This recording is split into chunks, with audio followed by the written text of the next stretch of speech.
Oi, gente, boa noite. Vocês me ouvem? Boa noite, prof. Boa Opa, noite, professor. Boa noite. Boa noite, professor. Boa noite, professor. Boa noite.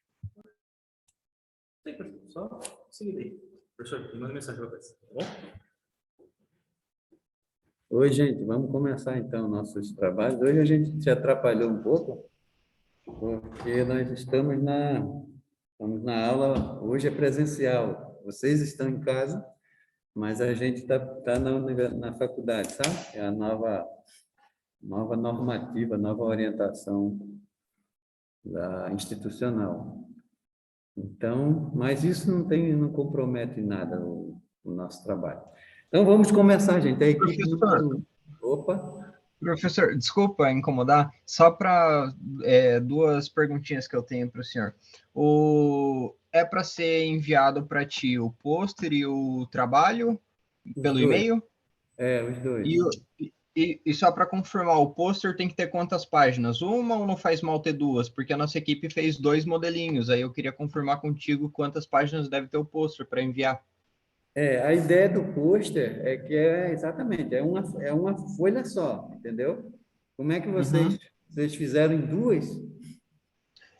A gente, na verdade, né, para prevenir isso, a gente até fez 2 modelos, uma de 2 páginas e pouquinho, e a outra de 1 página, só que de 1 página ficou muito enxuto. Aí eu não sei se ficaria legal deixar 1 página, mas se for o caso, a gente envia, não tem problema. O correto é esse, viu, Vinícius? É fazer uma página só, porque a ideia do pôster, quando você vai para um evento, então você coloca e é só aquela página, sabe? Entendeu? Ah, não, tranquilo. É porque só as referências já ocupou bastante espaço. Ah, entendi. Bom, mas sabe o que é que pode fazer? Vocês cortam colocam só as referências que couberem no pôster, entendeu? Não tem problema. Prof, e se considerar que seria uma folha frente e verso? Não, mas aí a ideia do pôster é que você... mas pode ser também, gente. Não vamos ser tão rígidos. Faz o seguinte, vocês me mandam com as 2 páginas, não tem problema. Não vamos Tá bom, então. criar confusão e dar mais trabalho por isso, que é uma bobagem, na verdade. O que importa é a feitura do trabalho, tá bom? Vamos combinar assim, vamos facilitar a vida da gente aí, tá bom? Combinado? Obrigada, prof. Perfeito. Então, beleza. Vamos lá, gente. O grupo 1... Professor, só Oi. uma dúvida. Todos têm que enviar ou um só é o suficiente? Um só. Tá. Um E a só. gente vai usar o pôster na apresentação ou não tem necessidade?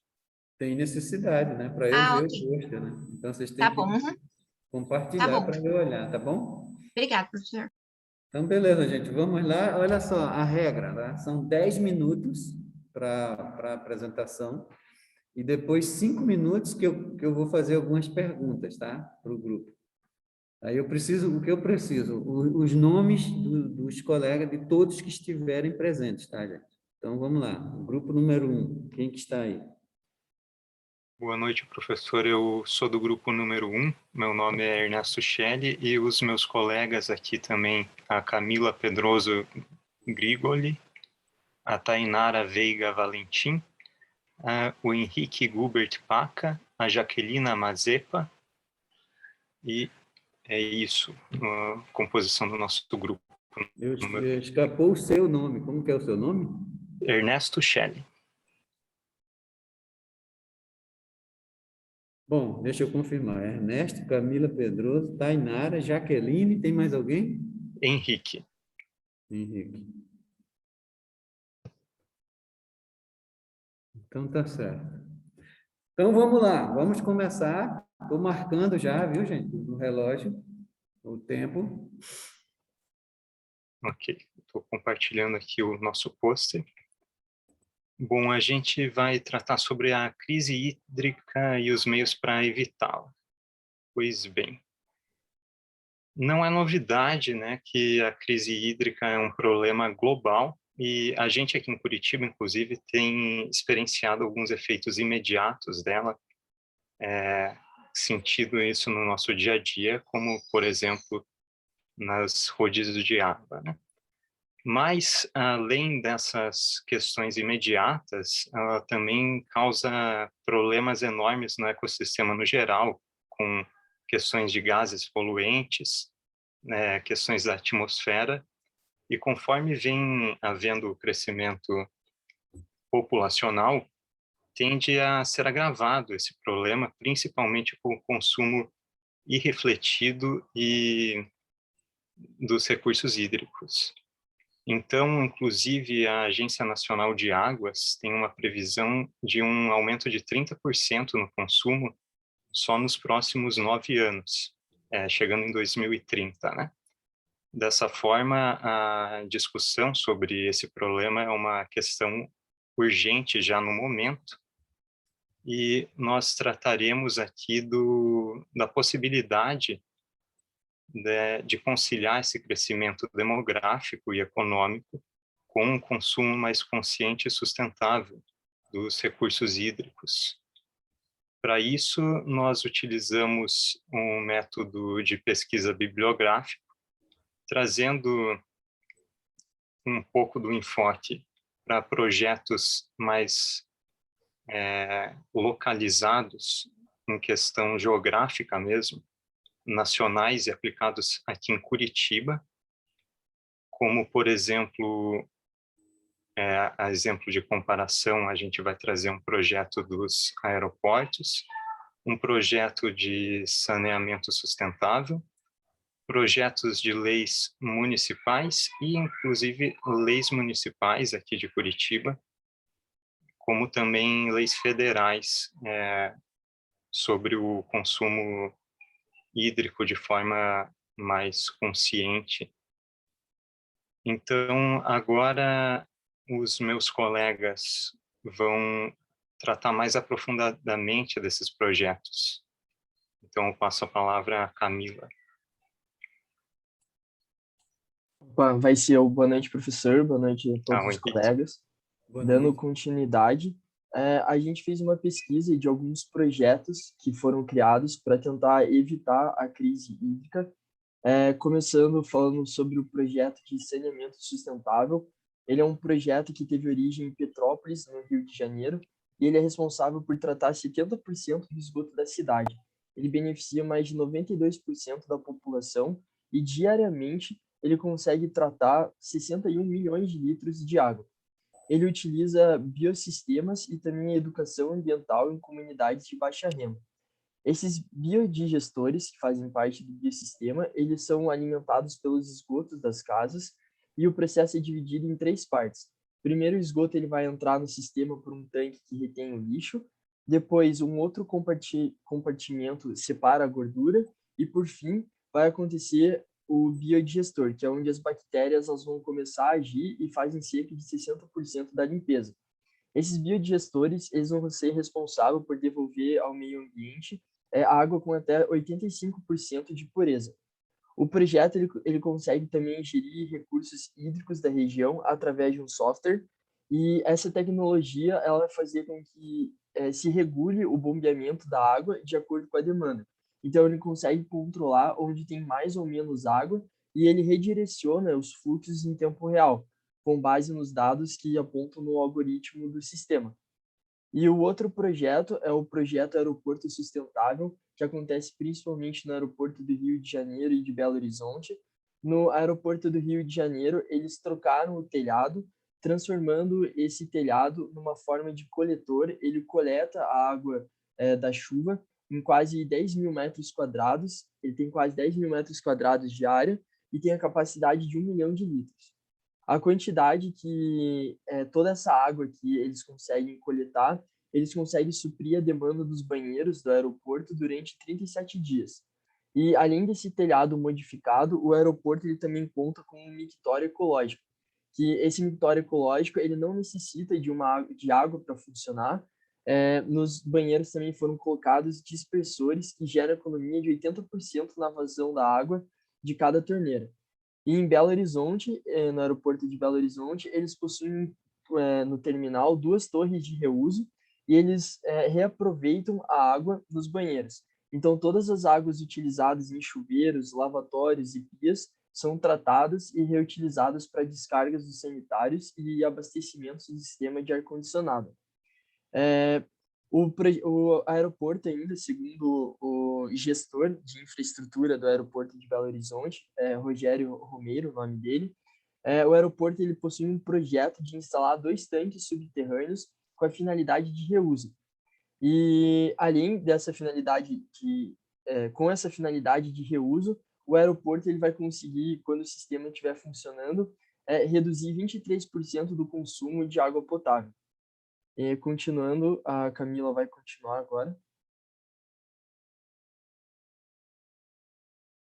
Oi, prof, boa noite. Eu vou continuar falando sobre os projetos, mas dessa vez projetos de leis, ou leis já propriamente ditas, referente ao tema da escassez da água e eu tentar achar alguma solução para isso, né?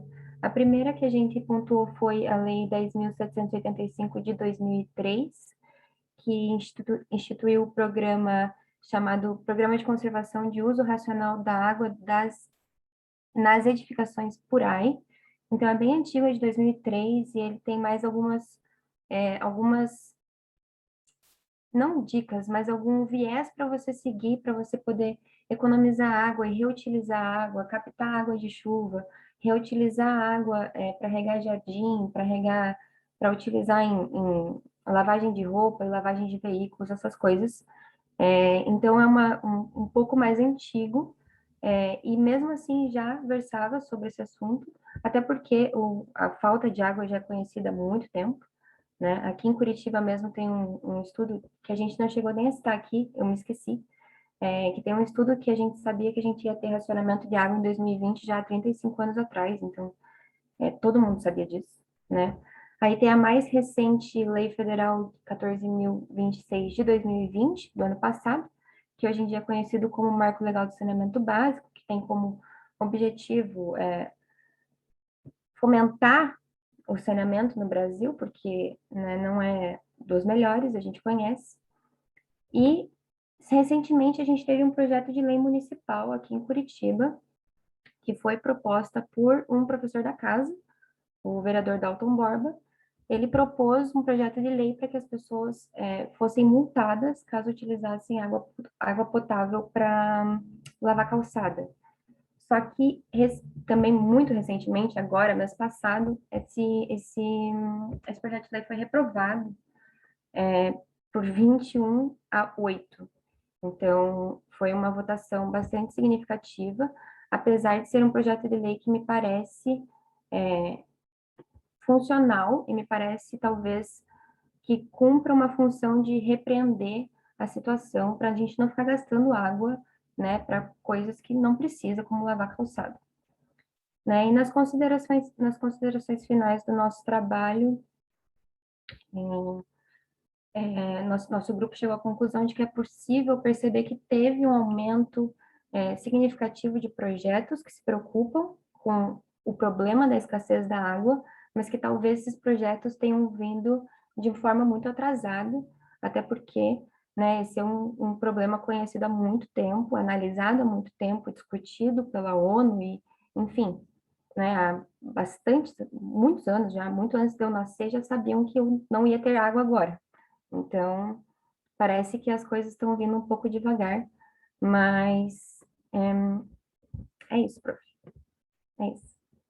E daí tem a nossa bibliografia.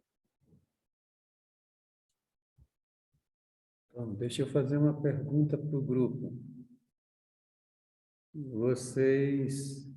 Qual é a autoavaliação de vocês? Qual é em relação ao desempenho, né, para chegar nesse trabalho? Né? Qual é a nota que vocês dão para vocês mesmos? De 0 a 10.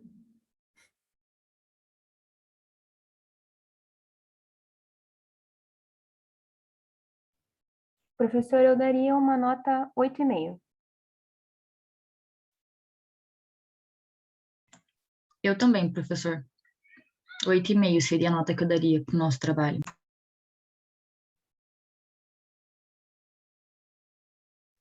Eu acompanharei minhas colegas. Qual a justificativa do grupo? Eu acredito que a gente cometeu um errinho aqui ou ali, né? E esqueceu uma coisinha ali, como eu acabei de falar, apresentando agora eu lembrei de alguma coisa. Mas, no geral, a gente teve um desempenho bom, o nosso trabalho ficou bem bonito, bem organizado, e todo mundo trabalhou. Todo mundo se envolveu, todo mundo fez alguma pesquisa, fez uma parte, então, eu acho que foi um trabalho justo, bem feito. Vocês terminam esse trabalho mais ou menos otimistas em relação à sustentabilidade? Professor, Jaqueline, Mais ou menos otimista. eu acredito... Eita, mas alguém começou a falar.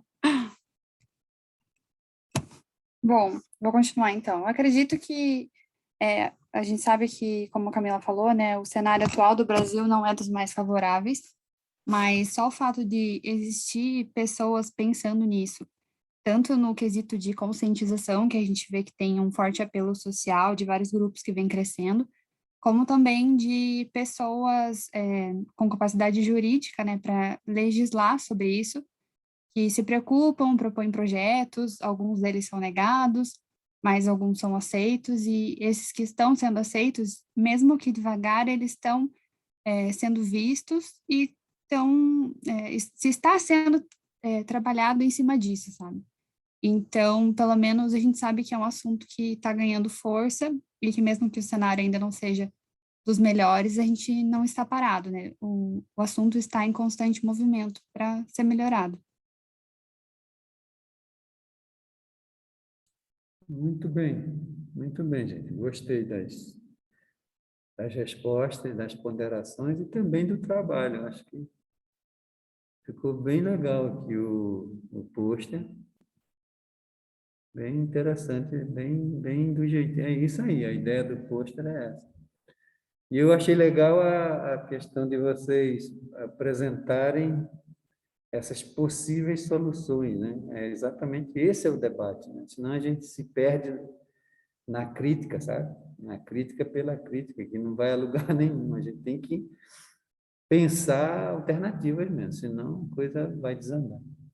Parabéns ao grupo, tá bom? Fiquei muito satisfeito com a participação de vocês. Bom, Obrigado, vamos professor. para o... Obrigada, Ok, prof. Obrigada, Obrigado, senhor. professor. tá bom. Vamos para o grupo número 2.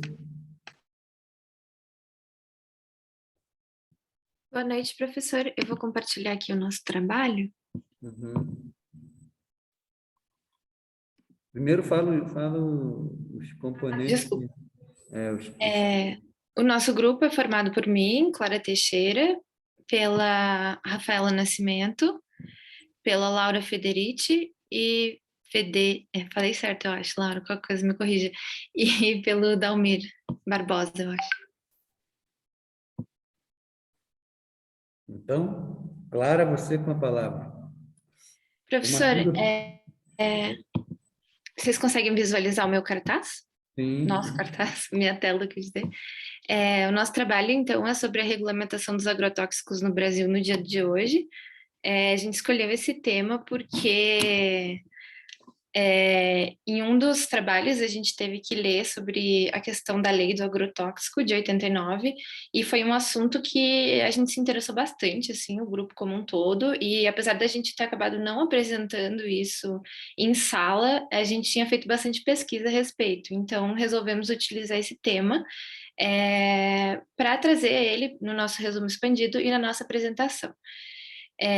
A gente traz aqui, então, primeiro uma questão um pouco mais introdutória, que é o contexto dessa lei.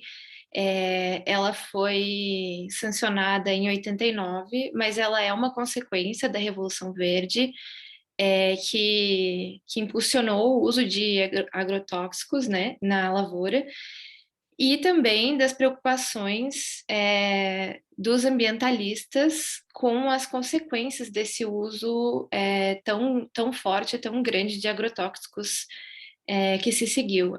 A gente dá destaque ali para o livro da Rachel Carson, que é Primavera Silenciosa, que foi lançado em 62, e nesse contexto, apesar do Brasil ter alguma regulamentação esparsa, o que realmente marcou foi essa lei, que é a Lei número 7.802, de 89, que foi composta por 23 artigos. Nosso objetivo nesse trabalho, então, era entender como se deu essa lei, né, o que essa lei diz, e qual foi a evolução dessa regulamentação dos agrotóxicos no Brasil desde então, e como a gente vê esse cenário atual, né? Como essa lei foi aplicada, se ela foi respeitada, se ela não foi respeitada, se ela foi o bastante ou não foi o bastante. E é isso que a gente busca trazer aqui. A nossa metodologia, claro, foi a revisão bibliográfica. E o que a gente achou relevante apontar aqui? Primeiro, quais são os pontos mais interessantes da lei, né? De acordo com a bibliografia que o professor tinha passado para a gente. Então, essa lei se fez muito importante porque, primeiro, ela define o que é agrotóxico, então você tem um objeto, e ela reconhece que esses agentes são prejudiciais para a saúde humana. E o objetivo dessa lei não é permitir com que tudo seja regulamentado, né, que todo agrotóxico possa ser registrado, mas criar um limite para o uso desse agrotóxico e tentar fazer com que ele seja usado de uma maneira que seja segura para o ambiente, para a saúde humana em geral, né, para a saúde da população em geral e para a saúde daquelas pessoas que estão lidando diretamente com os agrotóxicos. No pôster a gente colocou a questão mais detalhada, mas eu diria que esses são os pontos principais. A gente tem uma proteção ao consumidor, então a ideia de conscientizar o consumidor sobre o uso desses agrotóxicos, e também a gente tem uma questão de responsabilização. Então, crimes cometidos nesse contexto, nos termos dessa lei, são passíveis de responsabilização civil, criminal e administrativa, e todos na cadeia produtiva desses agrotóxicos podem responder. Acontece que hoje, 32 anos depois de que essa lei foi sancionada, a gente tem um cenário um tanto problemático no Brasil. Primeiro porque os termos dessa lei foram bastante enfraquecidos durante esses 32 anos por várias questões, pelo Poder Judiciário, que quando foi colocado para decidir entre questões que colocavam no embate a questão da saúde humana e a questão dos agrotóxicos, acabava sempre optando pela questão econômica, que acabava por favorecer os agrotóxicos.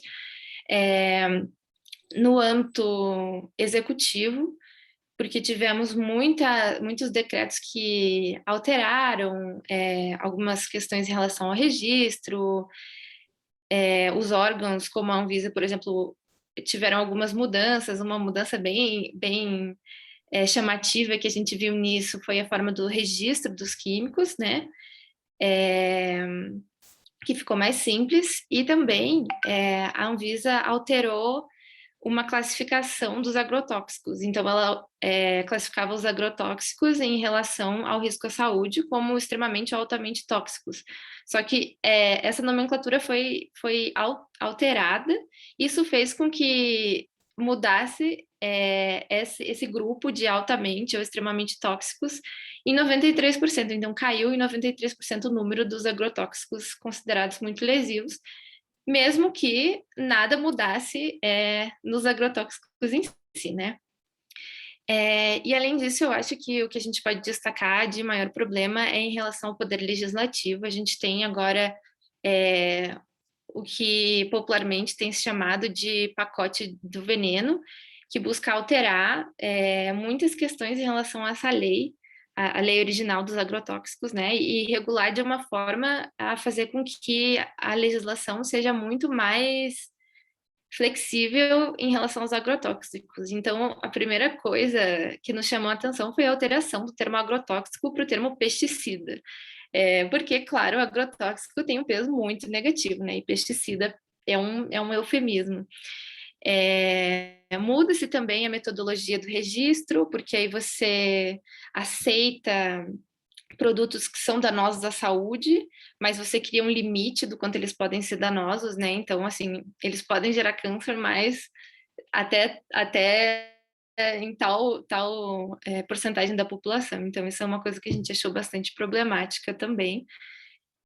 Acaba também com essa responsabilidade tríplice que a gente falou anteriormente, e dispensa o registro para produtos de exportação. Por outro lado, apesar da gente ter encontrado muitas questões negativas nesse pacote do veneno, a gente tem uma outra proposta de lei que busca regular muito mais a maneira como esses agrotóxicos são usados. E a minha colega Rafaela vai falar um pouco mais para a gente sobre isso. Oi, professor. Então, eu vou falar um pouquinho sobre o Panara, que na verdade, não sei se é assim se pronuncia, mas ele é um projeto de lei 6.670 de 2016, que foi aprovado em 2018, e ele é justamente para aperfeiçoar a atual lei de agrotóxicos, né? Garantindo um direito à saúde da população e um ambiente equilibrado, porque, na verdade, a própria população estava preocupada com esse elevado aumento do uso de agrotóxicos, né? E é meio que isso, assim, não vou me aprofundar muito nisso, porque eu acho que o Dalmir tem mais algumas coisas para acrescentar também, não quero pegar a parte dele. Boa noite, professor. Então, é muito interessante que a gente achou também uma pesquisa na verdade, uma entrevista de um pesquisador.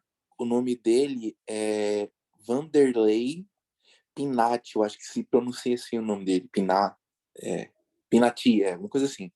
E ele trata da questão dos agrotóxicos, ele fala principalmente que nosso país, o Brasil, ele é um país que produz muito, né, na agricultura. É um país que a sua economia está formada e voltada para a produção de alimentos, não só de sementes dos algodões. E é interessante que ele citou principalmente o uso do glifosato aqui no Brasil, que essa substância, esse agrotóxico, ela é proibida em muitos países da Europa.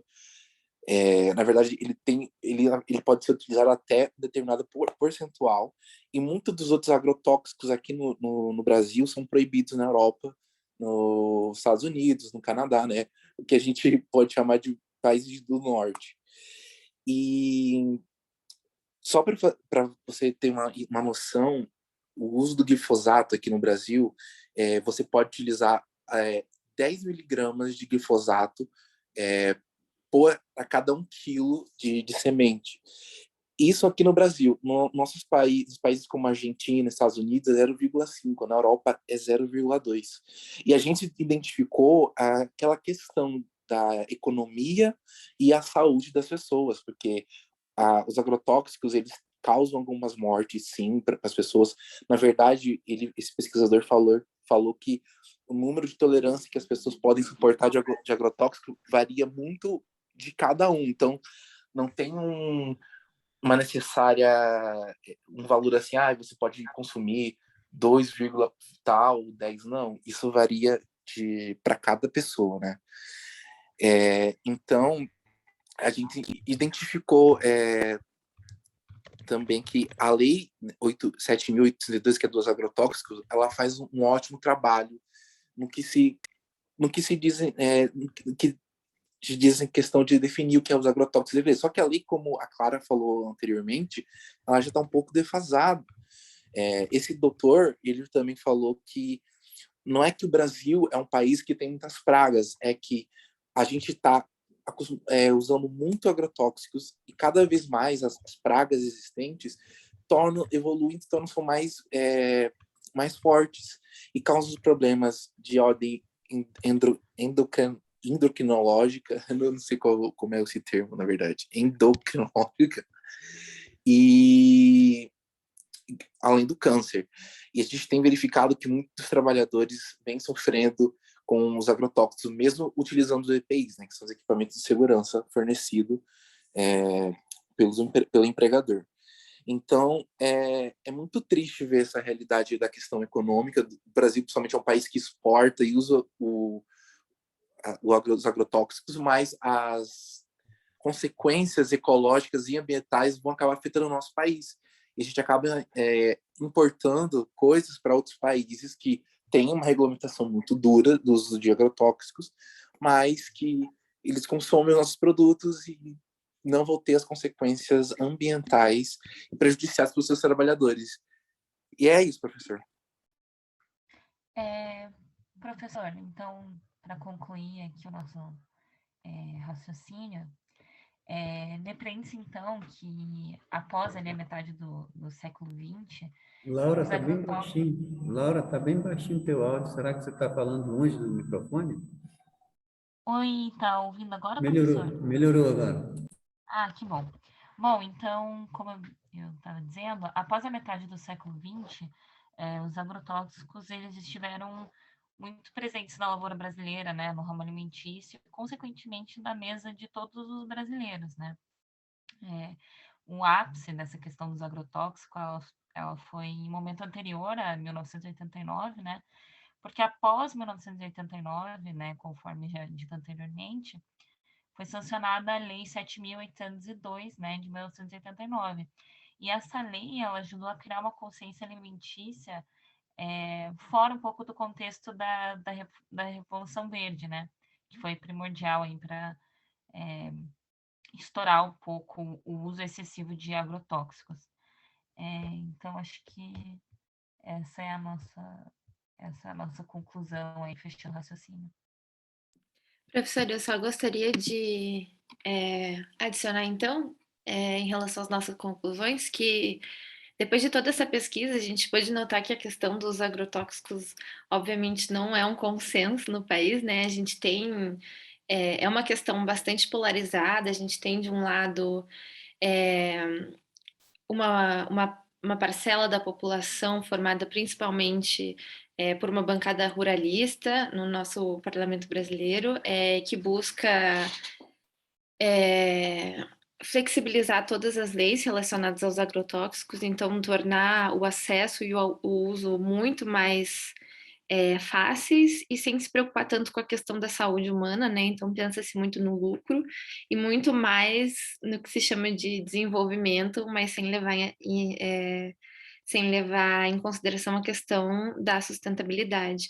E, por outro lado, a gente tem uma parcela muito grande da população, formada principalmente por organizações não governamentais, que lutam muito por essa questão dos direitos fundamentais e dos direitos humanos, né? A gente sabe que o direito à saúde, o direito ao desenvolvimento sustentável são direitos humanos de terceira geração e são direitos fundamentais também que a gente tem na nossa Constituição. Então,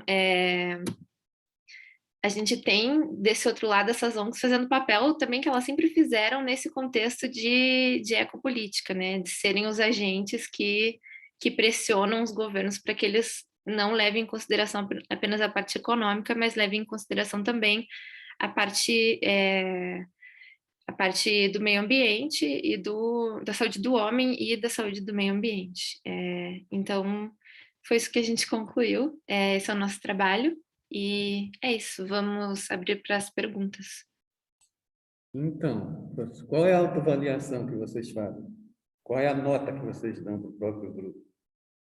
E a outra pergunta, só um pouco, a outra pergunta é como é que vocês saem depois de fazer uma pesquisa dessa, um trabalho até com uma certa densidade também, do ponto de vista do otimismo? Vocês acham que tem jeito, gente? Ou a gente está caminhando, né, a passos largos para a desgraceira? O que é que vocês acham? Professor, eu vou pedir licença aqui para responder primeiro. Olha, eu não vou ser modesta, eu acho que a gente merece um 10, eu acho que a gente fez um trabalho bem legal, e poderia ser melhor, talvez, se a gente tivesse, sei, mais tempo, ou se a gente conseguisse escrever um artigo, mas eu não vou me utilizar de falsa modéstia, eu acho que o nosso trabalho está bem legal.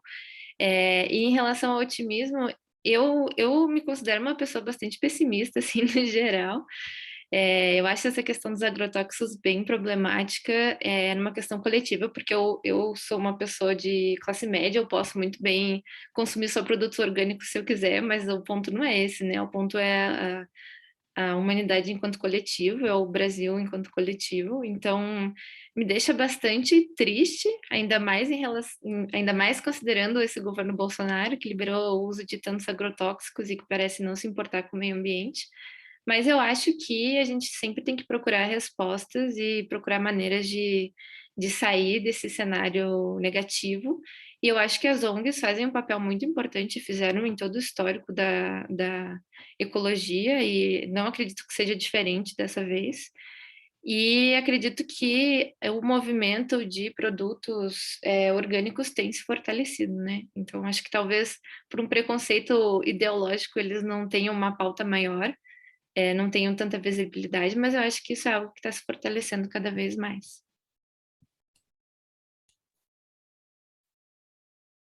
Muito bem. Então, então,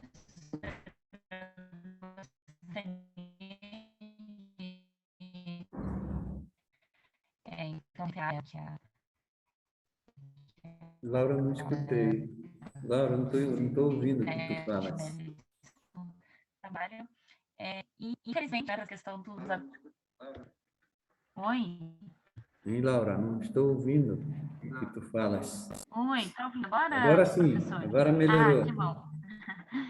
Não, então eu estava reiterando, né, a fala da Clara. Eu acredito também que a gente fez um belo trabalho. E em relação, né, ao otimismo ou pessimismo em relação à utilização de agrotóxicos no Brasil hoje, eu, mesmo sendo uma pessoa, eu tento ser otimista, mas eu acredito que, eu não sei, acho que a gente não está caminhando para um momento tão bom, sabe? O número de agrotóxicos registrados em 2020, ele foi o mais alto, assim, historicamente, né? Segundo o governo, então, o atual governo. Então, eu fico um pouco triste, né? Porque eu gostaria de dizer que vai melhorar, que está diminuindo, né? Mas eu não acredito que seja essa a nossa realidade, infelizmente. Mas acredito sim que num futuro um pouco mais distante, a consciência em relação aos agrotóxicos, ela impere, né? Essa é a minha opinião.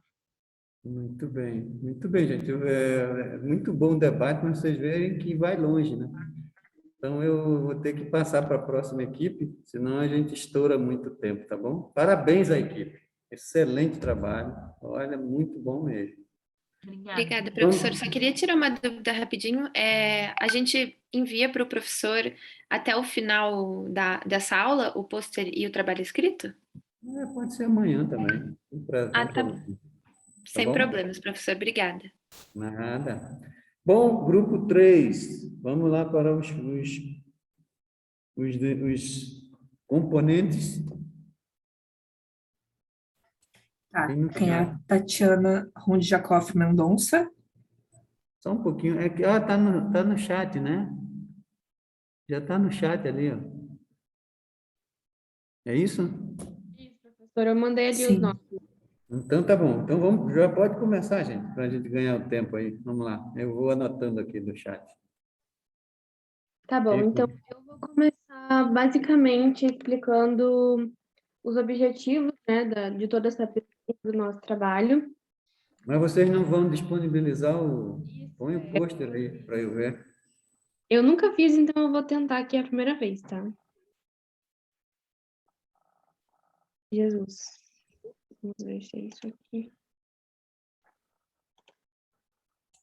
Vocês conseguem ver? Deu.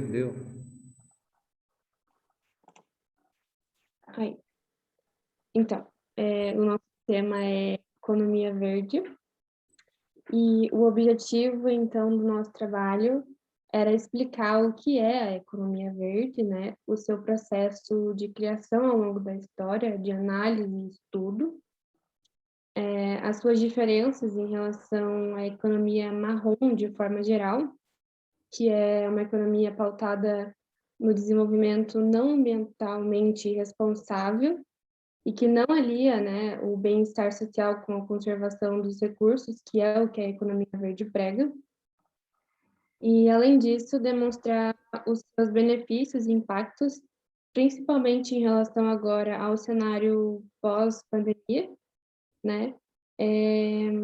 Isso tudo considerando que a economia verde tem como objetivo a manutenção do crescimento econômico a longo prazo, sem deixar de lado as questões ambientais, sociais, sustentabilidade, mediante políticas como a utilização de recursos ambientais, consumo ecoeficiente, utilização de tecnologias mais limpas e melhor distribuição de renda. Para essa pesquisa, a gente realizou bastante, aliás, para esse trabalho, a gente realizou a pesquisa bibliográfica, né? A leitura de documentos, de revistas, artigos, e possibilitaram a gente fazer essa análise, essa compreensão, né, do que é a economia verde, a importância dela na sociedade e, sobretudo, identificamos também alguns desafios nesse cenário pós-pandêmico, né? E como a economia verde vai ser capaz de, talvez, amenizar esses impactos de uma forma mais sustentável.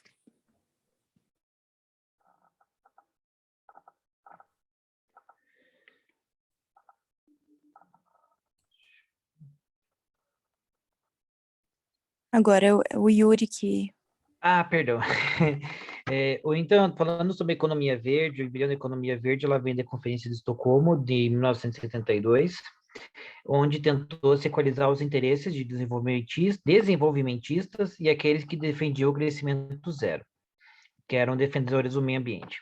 Seu objetivo final, então, seria a manutenção do crescimento econômico no longo prazo, sem deixar de lado questões ambientais e sociais, como distribuição de renda, sustentabilidade, queda de desmatamento, poluição e outros impactos ambientais. Essa discussão foi levada em conferências em décadas posteriores, como a de Nairobi e a Eco 92, onde foram começar a se perceber os resultados oriundos dessas políticas de desenvolvimento sustentável aplicadas desde a primeira conferência. Então, uma vez localizada essa, historicamente, economia verde, a gente pode conceituar ela como um modelo utilizado para visar o desenvolvimento sustentável mediante políticas como a otimização de custos ambientais, consumo ecoeficiente, tecnologias mais limpas e melhor distribuições de renda.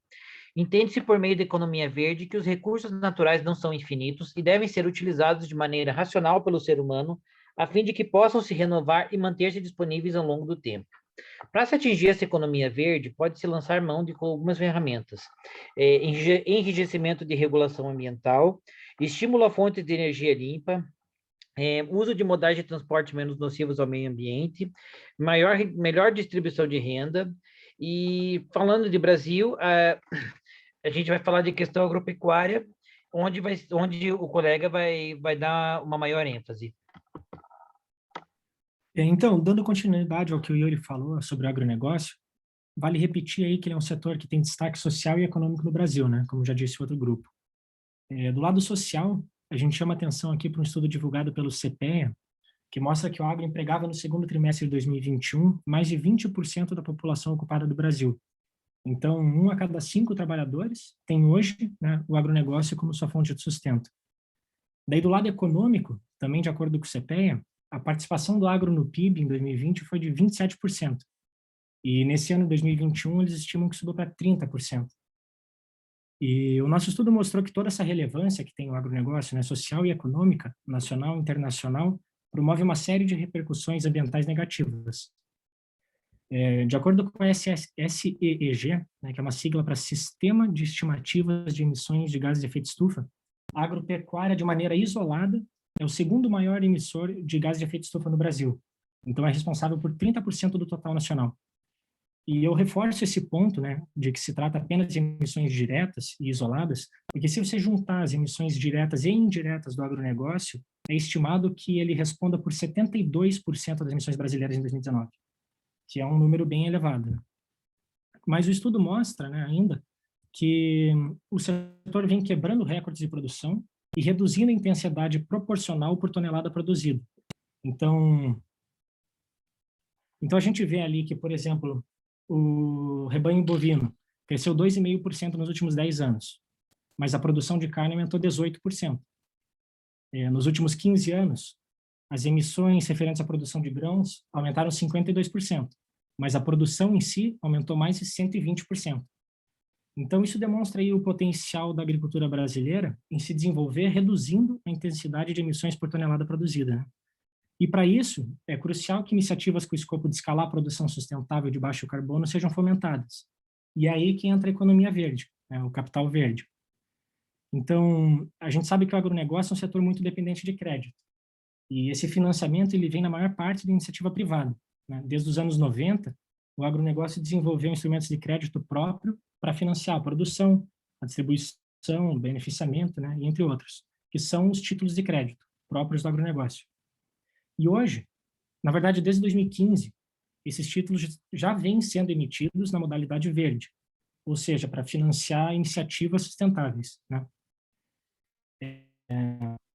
Título de contextualização, de acordo com a CBI, que em português é Iniciativa de Títulos Climáticos, o mercado brasileiro tem potencial de investimento de 163 bilhões de dólares até 2030, né? Contando aí títulos verdes, sustentáveis e os títulos sociais também.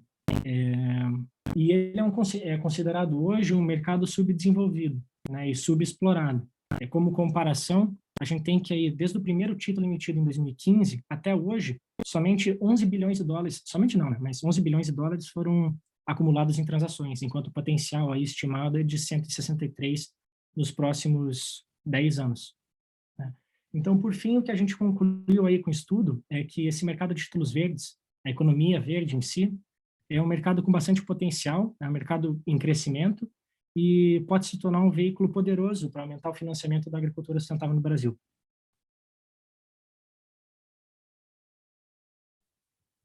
Boa noite, professor. Então, agora trazendo as considerações finais. Não, é o meu tempo. Sou eu. Ah, desculpa. Tudo bem. Você consegue me ouvir bem, prof?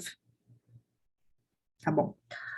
Bom, trazendo agora o nosso tema para um momento mais presente nas nossas vidas, a gente vai falar um pouco sobre como os riscos que um cenário pós-pandêmico pode gerar para a economia verde. Em seu artigo, Maria Aparecida Losso apontou os riscos de ruptura da economia verde. A autora alertou sobre os seguintes riscos.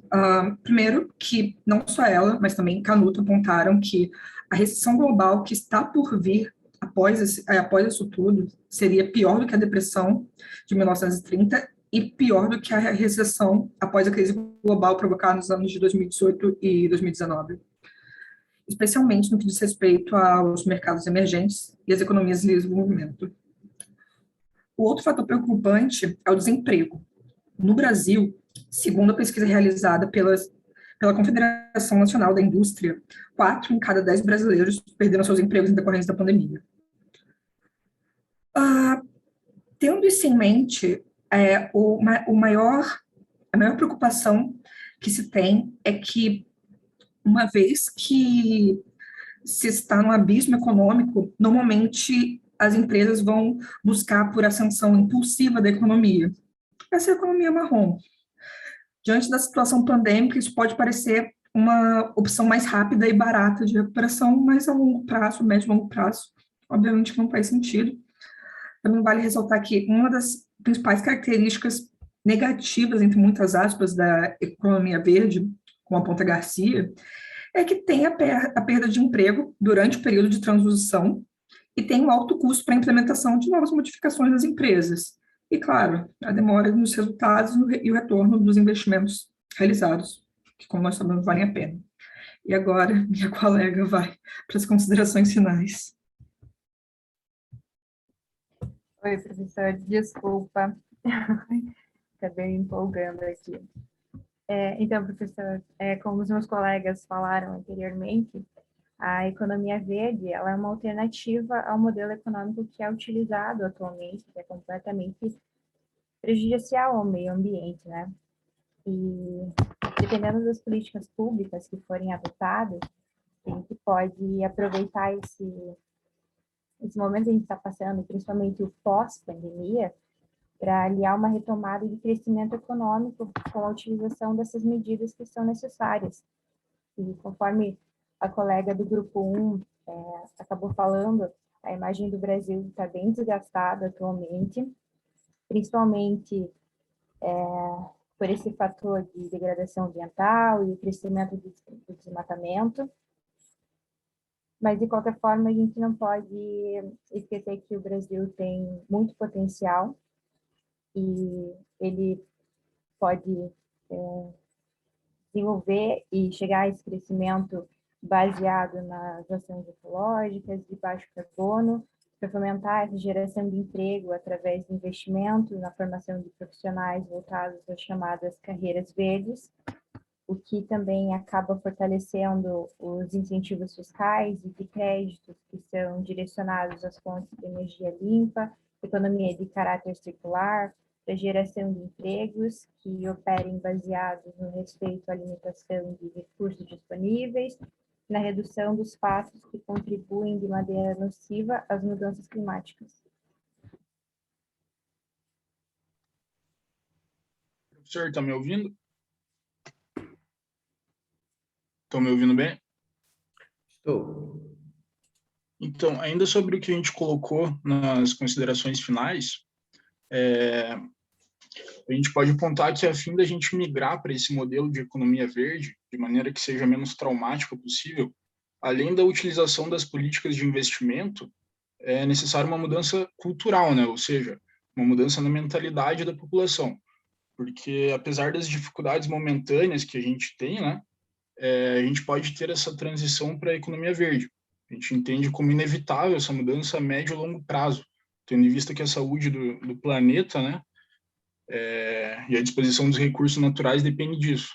Em toda a história econômica, sempre existiram setores que, dada a altura, deixaram de existir ou se adaptaram, novos foram criados.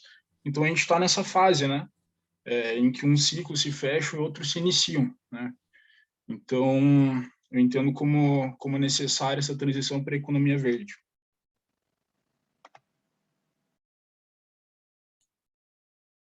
Muito bem. Então, gente, as perguntas são sempre as mesmas, né? Para eu ter um critério avaliativo. A primeira é qual é a autoavaliação do grupo, e a segunda, como é que vocês veem se posicionam, né? Como cidadãos, enfim, diante dessa economia verde. Vocês acham que ela é uma solução? Qual é a diferença dela e a agroecologia? O que é que vocês acham?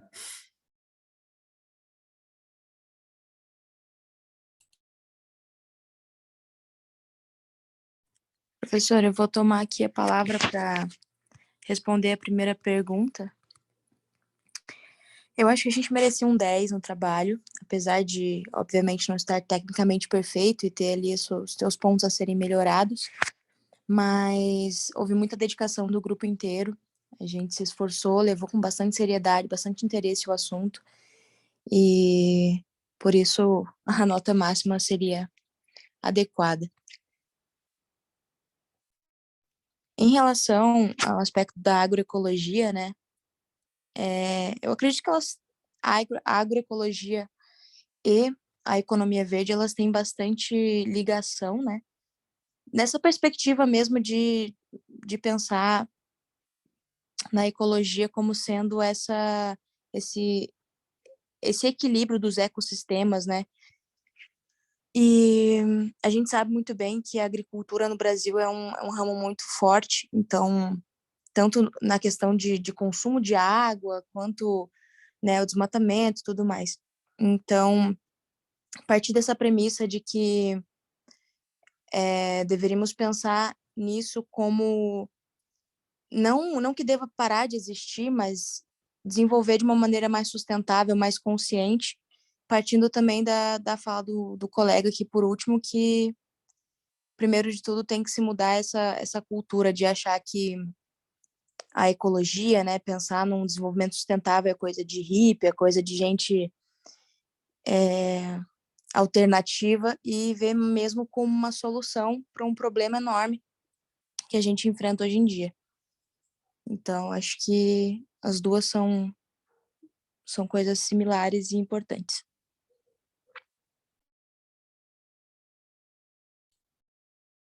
Muito bem. Quero elogiar o trabalho de vocês também. Foi bem feito. bem organizado e ancorado em pesquisa, né? Acho que essa é a ideia para a gente, na academia, a gente sempre quis sustentar nossos argumentos em pesquisa, senão, tal como está sendo feito aqui em todos os trabalhos. Então, parabéns à equipe, gente. Fiquei muito satisfeito, tá bom? Obrigado, professor. Obrigada, professor. Ok, vamos para a equipe 4, vamos lá, gente.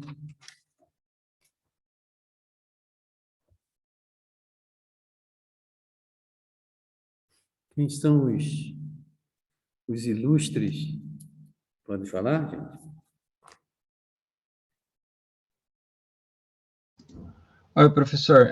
Eu coloquei ali no chat, tá? Mas sou tá. a Cláudia, a Eduarda, a Marcela, o Manuel e o Vinícius, que sou eu.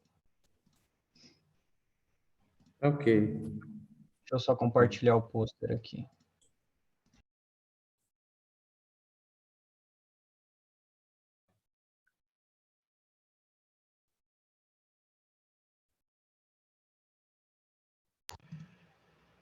Eu não consigo compartilhar.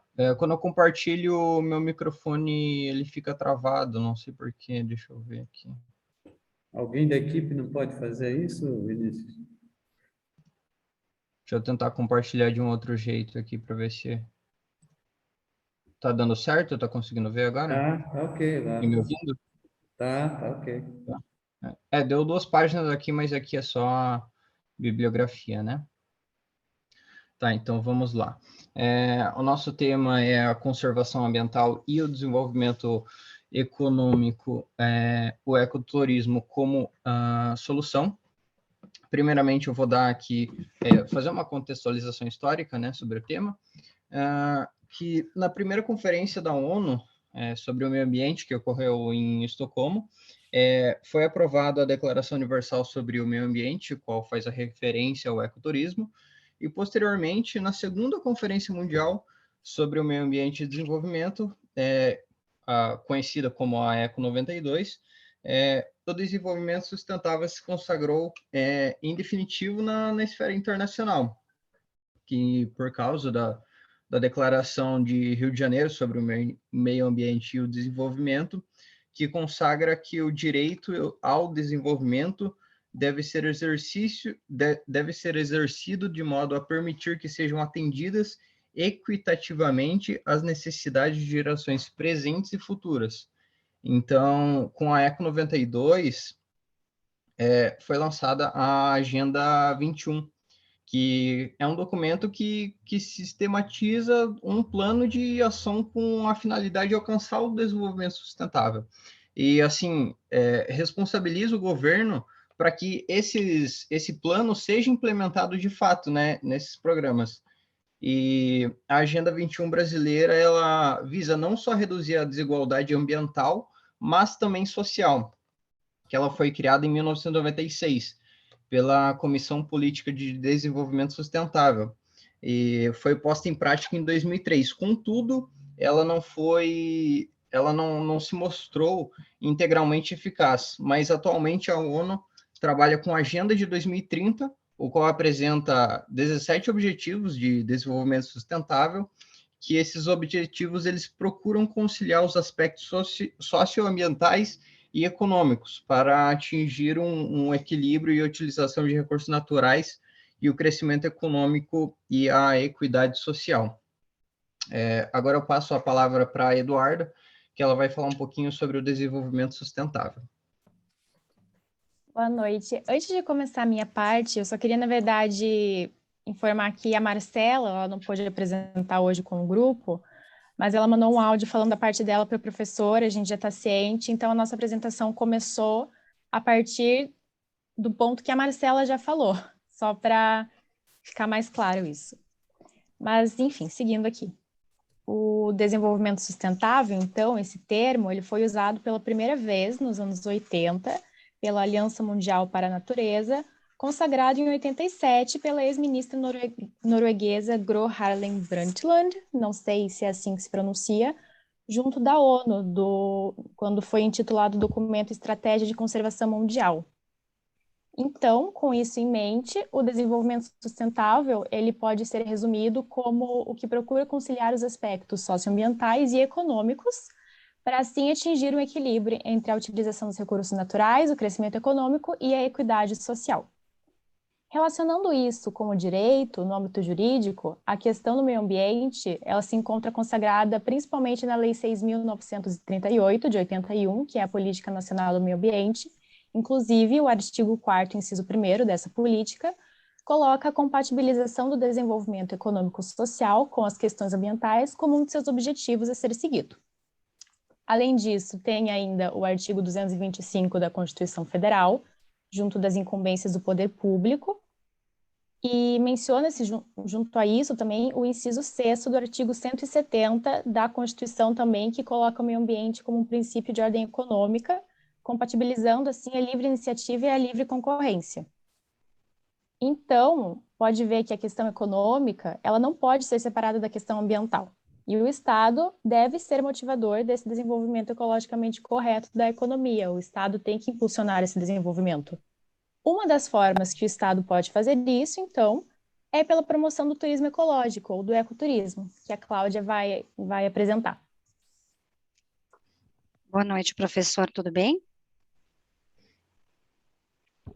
Bom, professor, eu vou falar do ecoturismo, né, que o ecoturismo, ele deve ocorrer a utilização sustentável nos patrimônios naturais e culturais, como uma oportunidade de fomento e incentivo à conservação desses patrimônios, né, que são utilizados, fazendo com que essas atividades integrem maior, né, o ser humano com a natureza e com todo o ecossistema.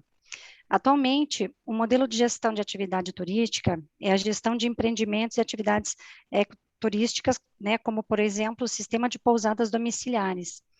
Esse sistema de pousadas domiciliares existe desde 1990, e um exemplo, né, de pousada domiciliar, né, foram uma das pioneiras, foram no estado do Distrito de Fernando de Noronha, nas residências dos moradores, dentro dos mínimos padrões de conforto e aconchego para as hospedagens de turistas, e desta forma, essas hospedagens na casa dos moradores, né, acabavam proporcionando um convívio familiar e uma hospedagem e um convívio próximo à natureza local.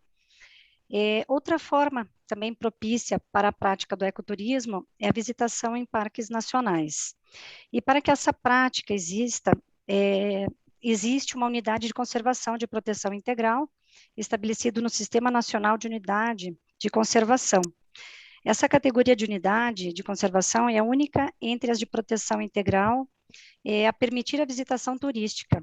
E essa tarefa fica a cargo do Instituto Chico Mendes, de Conservação da Biodiversidade, a quem cabe executar programas de pesquisa, proteção, preservação e conservação dessa biodiversidade, além de exercer o poder da polícia ambiental, para que a proteção das unidades de conservação, né, exista aqui no contexto federal. Criando, assim, uma maior conscientização da sociedade quanto às questões ambientais, uma demanda de atividades de lazer e recreação nessas áreas naturais conservadas. Para que seja possível também a existência dessas áreas, é indispensável um planejamento que considere as culturas nativas e o uso sustentável dos recursos disponíveis ao apoio às economias locais, né? Porque, afinal, não adianta vender uma natureza que esteja totalmente destruída. Então, essa parte do ecoturismo ela é bem interessante, tem bastante coisa para pesquisar, a gente fez um pequeno resumo, e agora eu vou passar a palavra para o Manuel. Bom, boa noite, professor. Então, concluindo o trabalho aqui, né, a mensagem que a gente tentou passar aqui na nossa pesquisa foi que a economia e a sustentabilidade podem atuar juntos, assim como devem atuar juntos. O turismo ecológico permite a junção de fatores econômicos com os ambientais. O ecoturismo tem a capacidade de estimular e participar do desenvolvimento econômico e sustentável.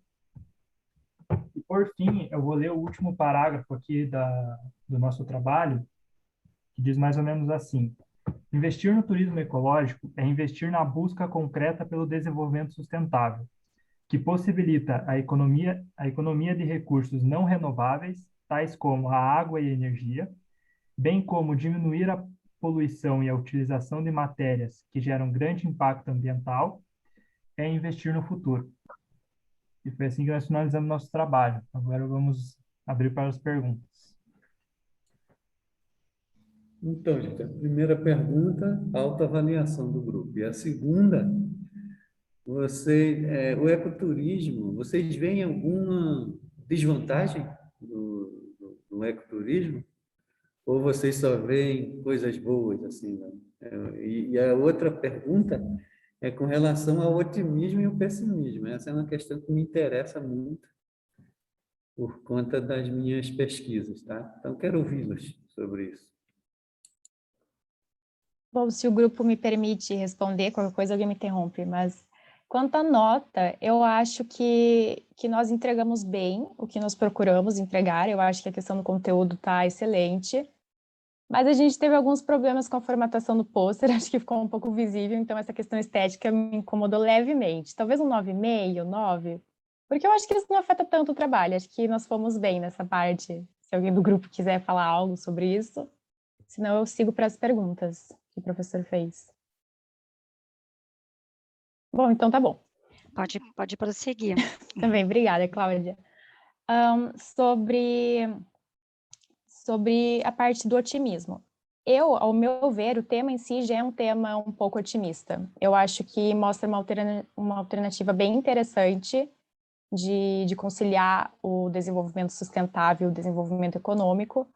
Então, eu vejo já o tema em si como uma coisa boa, e também eu percebo pessoas influentes, pessoas na área da política que incentivam esse tipo de coisa. Então, ao meu ver, é uma coisa que pode ser viável, uma coisa que vem acontecendo, ou pelo menos as pessoas vêm querendo que aconteça, essa vontade acho que já faz uma grande diferença. Por esse motivo, para mim, tem um viés bem positivo quanto a isso. E sobre... Qual foi a segunda pergunta mesmo, professor? Desculpa.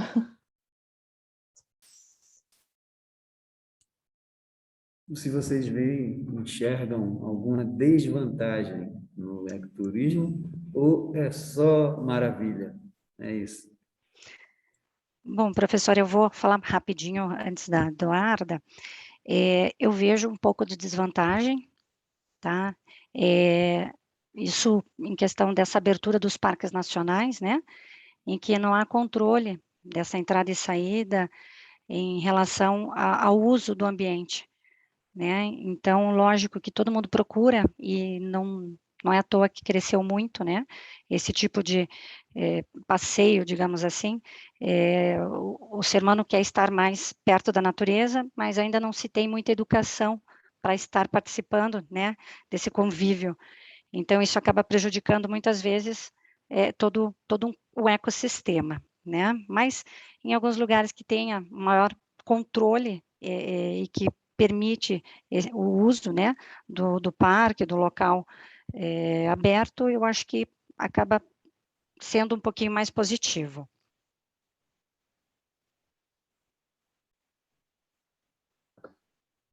Eu concordo com a Cláudia, concordo 100%, acho que falta um pouco da questão da educação ambiental na sociedade como um todo, e além disso, eu acho que um ponto negativo é que o ecoturismo é um pedaço muito pequeno da economia.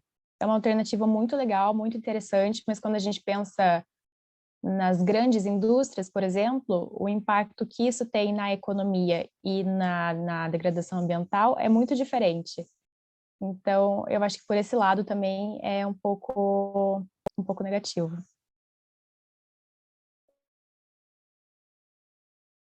Muito bem. Por que o trabalho de vocês ficou meio azulado, assim, gente? O que aconteceu com o pôster? É por causa do ecossistema, era para aparecer o mar. Tá certo, é uma boa resposta. Podia ser verdinho, assim, sabe? Um pouco mais verdinho, sabe? Pois é. Mas ficou legal, gente. Mas Isso é aí o céu, é natureza, tá é para ficar leve. Tá valendo, tá valendo. Eu gostei, eu achei que o tema também é um tema muito agradável, né? Não há nada mais interessante do que pensar o ecoturismo. E é verdade, com todos esses senões que vocês mesmas apresentaram, sabe? Tudo. Na verdade, qualquer atividade, só a presença do humano na Terra já é uma coisa complicada, entende? Principalmente se ele inventa de impactar, de potencializar a sua pegada. Mas é isso, eu gostei, achei bem interessante também, uma alternativa muito boa, mas não dá para ser ingênuo, né? Imaginar que o ecoturismo ele realmente é uma parcela que ajuda a educar as pessoas, desde que seja bem conduzido.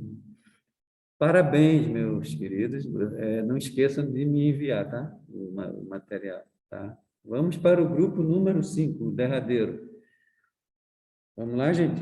Fala aí o nome das pessoas. Oi, professor, boa noite. Boa noite. Eu já coloquei ali no chat. Hum, Não sei se o professor já está vendo a minha tela. já estou. Pode estar bonito. Deixa eu só olhar. Pode começar, tá? Tá. Então, o nosso tema é referente à educação ambiental na escola base, e a gente tenta, nessa pesquisa, responder a indagação de qual seria a importância disso, né, dessa implementação. Então, como a gente sabe, estamos passando, de fato, por um momento bem difícil, né, para a tentativa de preservar e conservar o meio ambiente, e a cada dia a gente tem a diminuição dos nossos recursos naturais necessários para a nossa subsistência, o que nos força a cada vez mais tentar um empenho de viver de modo mais sustentável. E a gente entende que para cada vez mais, para a gente poder investir nessa sustentabilidade, a gente precisa impregnar nas nossas crianças, desde os primórdios da sua educação, na educação base, claro, a consciência da importância de proteger esse meio ambiente, de praticar a sustentabilidade, né? Então, a educação ambiental, como é sabido também, ela deve ser uma promoção do poder público.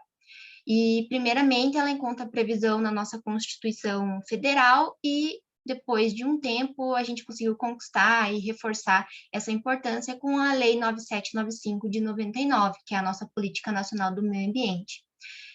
Então, o intuito é demonstrar que, quando inserido na escola base, a educação ambiental, ela cria nas crianças certos hábitos e pensamentos voltados para a proteção, reforçando que não há necessidade da exploração intensa do meio ambiente, né? E provisionando a formação, então, de adolescentes e adultos mais engajados nessa luta de cuidado e, principalmente, de amor pela natureza, né? Agora eu passo para a Júlia.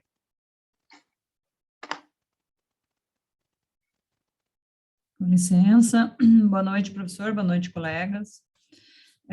Então, dando continuidade no que a colega estava falando, a importância da educação ambiental é que hoje, assim, de um modo geral, embora isso venha mudando paulatinamente, existe uma visão muito separada do que é a sociedade civil para o que é a natureza, né? Então, na escola base, é onde vai ter a formação de mundo, de como o mundo é formado, como vai ser o cidadão no futuro, né? E essa consciência no indivíduo que a gente pretende, o que a Política Nacional de Educação Ambiental pretende trazer. Então, qual que é a ideia, né? Com essa base da Lei 9795 de 99, busca capacitar os indivíduos para ser um agente de conservação, trazer conservação ambiental desde pequeno, criar essa expectativa de um mundo desenvolvido, sustentável, ela se dá na escola, né? É só a gente olhar quando a gente compara uma criança com um adulto, a aprendizagem. Não que uma pessoa adulta não vá aprender a desenvolver ou ter um ecossistema mais saudável depois de adulto, mas se isso for incutido desde criança, vai fazer com que tenha uma visão de mundo muito mais clara de como ser um agente de conservação e ajuda a empoderar o indivíduo na preservação do meio ambiente, né? Essa acho que é a principal intuito da própria criação da lei, que foi da política nacional, né? Onde implantou, inclusive na escola de base, a educação ambiental. aliando a educação ambiental com o que os colegas do grupo anterior falaram sobre o ecoturismo, a gente pode ter uma percepção muito positiva, porque se nos locais onde se desenvolve o ecoturismo, o poder público já estiver investindo na educação de preservação ambiental e na educação ambiental dentro da escola, essas próprias crianças que vão crescer e vão se desenvolver no meio educativo, eles vão poder trabalhar dentro desse meio de ecoturismo, mas com uma visão muito mais consciente, né? Porque hoje, embora exista todos os benefícios do ecoturismo, a gente também tem que pensar na degradação do meio ambiente que é trazida pelo próprio ecoturismo, né? Então, isso, se a gente pensa numa escola onde as pessoas são criadas já com esse pensamento, com foco na sustentabilidade, não vai ser um ecoturismo predatório só pensando em ganhos financeiros, mas também em ganhos ecológicos. Então, é fundamental para o desenvolvimento do indivíduo mesmo, né? Agora, passo a palavra para o colega que vai dar uma sequência. Obrigada. Opa, tá me escutando aí, professor?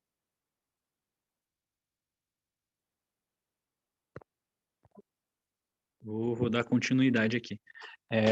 Assim como foi falado já, né, pela Júlia e pela Emanuele, a ideia do ensino da educação ambiental, né, na escola base, tem como o intuito de mostrar para as crianças, né, desde pequeno, de que o ambiente, o meio ambiente, né, melhor dizendo, onde a gente vive, todos os problemas que ele carregam, eles estão mais perto ainda do que a gente pode imaginar, né? Muitas vezes a gente não tem essa noção, principalmente quando criança, de que esses problemas estão em nossa volta. Então, a ideia é já desde pequeno ir mostrando para eles que esses problemas estão ao nosso redor, que esses problemas vêm acontecendo e que, através de um pensamento colaborativo, é possível, sim, que a gente passe a mudar esse pensamento individual que vou pensar no meu, naquilo que é mais prático para mim, o que é mais fácil para mim, né? E eu acho interessante porque até durante a pesquisa foi possível achar algumas escolas que já têm implementado essa ideia do ensino ambiental, não só na teoria, não só fazendo de forma teórica, passando para os alunos, mas também como já mostrando para eles o quão é importante agir, né? Teve até um caso que foi o que a gente colocou no trabalho na parte escrita a respeito de uma notícia que saiu no G1, de duas escolas que são do mesmo grupo, Escola Jardim das Nações, que ficam no município de Taubaté e Tremembé, em que veio uma lei federal, né, a respeito que exigia que as empresas apresentassem um plano de gestão de resíduos sólidos. E a ideia deles, que eu achei muito interessante, foi não só implementar na escola, mas também como usar essa lei que exigia que a empresa, né, no caso ali a escola, tivesse esse plano de resíduos sólidos, e desde então já ir mostrando para as crianças como todo esse processo funcionava, como seria feita essa gestão, né, a respeito dos resíduos sólidos que eram gerados ali na escola. E foi até interessante porque aí foi falado que pelos próprios professores, enfim, outros funcionários ali da escola, que eles passaram a notar uma mudança nas próprias crianças através desse ensino, não só através da prática que eles tinham ali, né, eles conseguiam notar já nas crianças mudanças de agir deles, né, nas ações deles. Eles percebiam que as crianças, então, estavam absorvendo tudo aquilo que era falado e que as ações deles dentro ali da escola, para com um meio ambiente melhor e mais saudável, já havia ocorrendo, né? Então, agora eu passo a palavra para a Maria, para ela dar continuidade aí na parte dela. Boa noite. Continuando, o Programa das Nações Unidas para o Meio Ambiente, PNUMA, é a principal autoridade que define a agenda ambiental global, promovendo a implementação coerente da dimensão ambiental do desenvolvimento sustentável dentro da ONU e atua como um defensor autorizado do meio ambiente global. Os Estados deverão facilitar e promover a sensibilização e a participação do público, colocando a informação à disposição de todos. é de fundamental importância para o PNUMA disponibilizar informações ambientais aos Estados-membros, às partes interessadas e ao público em geral, com vistas a apoiar seus esforços para alcançar a sustentabilidade e o desenvolvimento. A Declaração da Conferência da ONU sobre o Meio Ambiente reconhece a educação como o principal agente para a mudança social em direção ao desenvolvimento sustentável. A educação ambiental é considerada uma aprendizagem contínua ao longo da vida, que enfatiza a complexidade das questões ambientais e exige o uso de abordagens educacionais diferentes e inovadoras para o ensino e a aprendizagem. Agora eu passo a palavra para o nosso colega Neri. Dando continuidade, então, essa estratégia ela tem que considerar a educação ambiental como contínua durante toda a vida. Então, tem que enfatizar a complexidade que é o meio ambiente e as atitudes que deverão ser tomadas como um meio de conservação. Então, isso exige um monte de abordagem, onde tem que ser inovado, né, o sistema de ensino, né, porque não deve só privatizar para o público jovem, para o público infantil, tem que atingir todo mundo. Então, não só o jovem, como o idoso também tem que ter essa conscientização e cabe, né, principalmente ao Ministério da Educação, dar uma diretriz de como que isso deve ser passado, né, para que todo mundo tenha uma informação aliando ali o crescimento econômico e social e preservando o meio ambiente. E dessa maneira é que vai efetivar, então, né, as diretrizes que foram propostas no plano educacional, que é uma política nacional de educação, e no Brasil, por a gente ter essa biodiversidade muito grande, tem essa grande dificuldade. Então, nos ensinos, seja o ensino base, ensino médio, tem que ter a diretriz, né, do Ministério da Educação, dizendo, né, o que deve ser passado como base, e em cada estado, em cada município, em cada região, ir moldando isso para que haja uma grande abrangência, né, para não ficar focado só em uma região, sendo que o Brasil tem uma biodiversidade muito grande. Então, o nível deve ser diferente para cada estado, principalmente é o que a gente acredita que vai fazer uma grande diferença. Então, eu passo a palavra para o Nicolas, da continuidade, falando ali sobre a questão na educação infantil.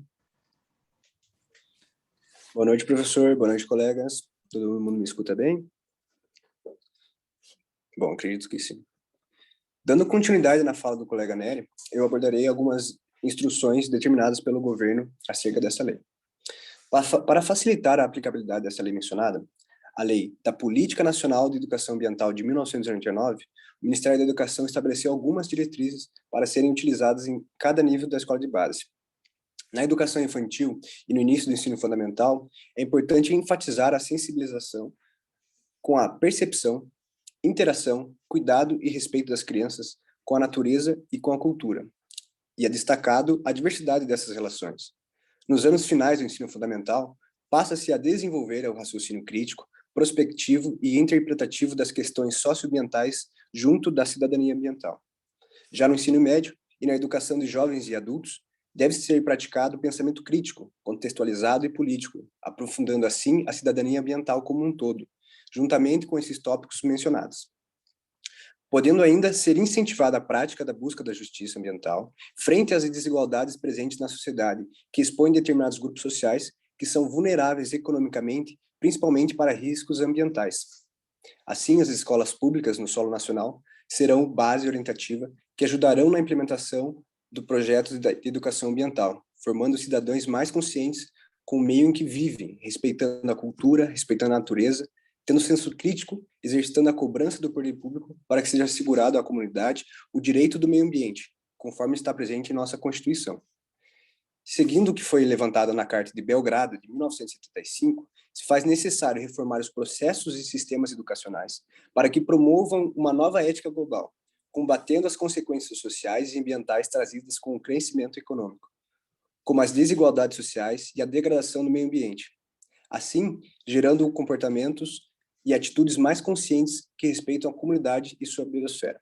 Agora, eu passo a palavra para o meu colega Pedro, para que possa finalizar nossa apresentação. Muito obrigado. Boa noite a todos, né? Nessa perspectiva, a nova educação ambiental tem que ser baseada nos princípios básicos da Declaração das Nações Unidas. É dentro disso que deve ser fundado um programa mundial de educação ambiental para possibilitar o desenvolvimento de novos conceitos, habilidades, valores e atitudes que proporcionem uma melhoria na qualidade ambiental, elevando a qualidade de vida. Concluindo, a educação ambiental nas escolas é ponto essencial para a formação de um ser humano ambientalmente consciente e capaz de perceber a importância de suas atitudes até para a perpetuação da espécie. Para isso, é necessário o esforço da iniciativa privada, da comunidade e do Estado, principalmente, buscando uma sociedade próspera, digna e sustentável.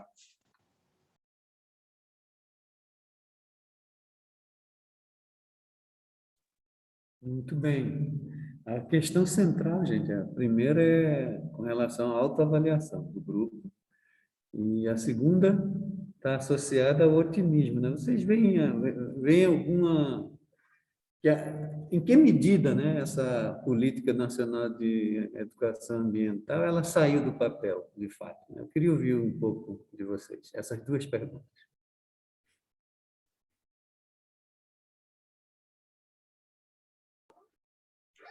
Bom, professor, então vou falar com relação à nota que nós daríamos, né? Como nós fomos o último grupo, a gente teve tempo para discutir.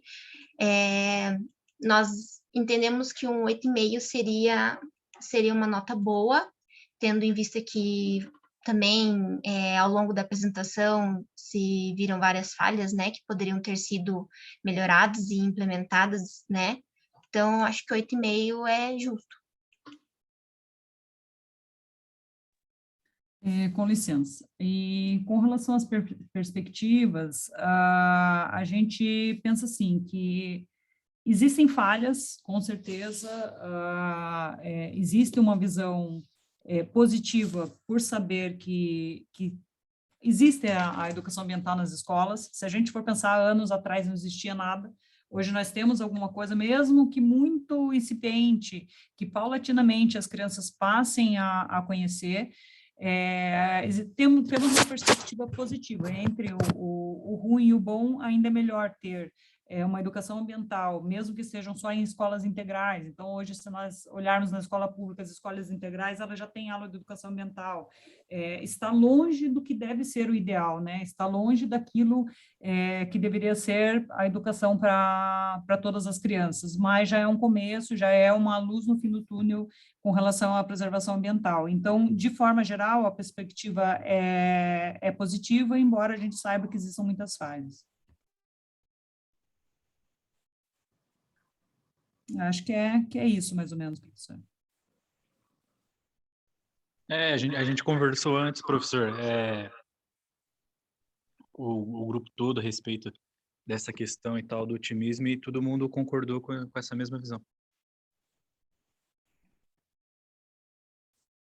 Muito bem, gente. Eu gostei da abordagem. Vocês começaram da base, que é o início, né? Às vezes, alguém comentou aí da questão dos idosos, de educação ambiental é importante, né? Mas a gente, se você pensar que a criança é muito mais maleável, né? E o jovem também, do que o velho, gente. O velho, isso não é preconceito, não, porque eu já estou nessa reta de descida também, né? Mas quanto mais velho, é mais difícil, sabe? Porque você vai ficando cada vez mais, a cabeça vai ficando fechada mesmo. Então, é como querer ensinar papagaio velho a falar, entendeu? Então, vale a pena manter, é óbvio, né? Mas eu penso que a prioridade é de baixo para cima mesmo, sabe? Tem casos, tem o pessoal da minha geração, por exemplo, que é a geração dos pais da maioria de vocês, é uma geração de bárbaros, porque a gente não tem muito a dizer, a não ser quem estuda, que é muito pouca gente. Essa é a grande realidade, é uma minoria. A maioria vive que nem bárbaro, não tem a menor compreensão. É só pensar no meu processo educativo, que eu nunca tive isso como jovem. Não passava pela minha cabeça esse tipo de preocupação. Entende? Então, realmente, o investimento que se tem hoje, eu concordo com o grupo. A gente, apesar de poucos avanços, mas eles são significativos. Eles são muito importantes do ponto de vista civilizatório, sabe? Parabéns ao grupo. Gente, eu fiquei muito satisfeito fazendo um comentário assim geral dos grupos. Achei que vocês fizeram muito bem feito, pelo menos o pôster, eu achei que ficou bem legal, que são pôsteres que não devem nada a qualquer evento, sabe? Esses eventos nacionais sobre essa questão. Qualquer um desses pôsteres aí que vocês fizeram tem condição de ser apresentado, porque o pôster ele é uma comunicação, né? Objetiva dos elementos centrais da pesquisa que foi feita antes. Então, essa foi a minha ideia, da gente fazer esse exercício, de vocês mostrarem livremente, né? Porque foi livre. Então, a avaliação que eu faço da turma é uma avaliação muito boa. Tá? Tem alguém escrevendo aqui deixa eu ler aqui primeiro. É o Luiz Máximo. Em uma autoavaliação da turma, acho que todos os grupos mereceram nota máxima. Eu estou de acordo. Eu penso que os grupos que tentaram minimizar o seu desempenho, eu acho que foram rigorosos demais com eles mesmos. Porque o que me interessa aqui, mais do que o produto, que é importante, é o processo, né? Então, numa avaliação continuada como essa, o que importa é prestar atenção no processo, como que foi se constituindo para chegar nesse resultado final. Então, quero parabenizar todos que participaram, tá bom? E só falta vocês me enviarem pelo correio eletrônico, os dois, o pôster e o trabalho. Aí a gente se encontra na próxima aula. Durante essa semana, devo lançar os conceitos. Aí eu quero só fazer um